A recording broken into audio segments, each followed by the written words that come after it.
इस खास प्रोग्राम में आज बात करेंगे इंश्योरेंस में इन्वेस्टमेंट और यूनिट लिंक्ड इंश्योरेंस इनकम की।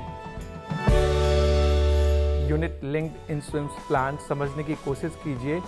एक फाइनेंशियल इंस्ट्रूमेंट है ये, जो आपके इन्वेस्टमेंट और वेल्थ क्रिएशन का प्रोडक्ट है। पर इसके साथ एडेड एडवांटेज आपको क्या मिल जाता है? इंश्योरेंस का भी मिल जाता है। अगर आप यूलिप में पैसे लगा रहे हैं, और मैं ये मान रहा हूं कि आप लंबे समय के लिए लगा रहे हैं, तो म्यूचुअल फंड से बढ़िया रिटर्न ये देकर जाएगा। अंडर सेक्शन 10(10)(d) के अंदर इनकम टैक्स एग्जेम्प्टेड है। जो भी पॉलिसी आपने प्रायर टू 1 फरवरी 21 ली थी, सारा इनकम टैक्स एग्जेम्प्ट हो जाएगा मैच्योरिटी के ऊपर। सिर्फ एक ही चीज आपको ध्यान रखनी है कि आपका premium subject to maximum of 10% of sum assured होना चाहिए।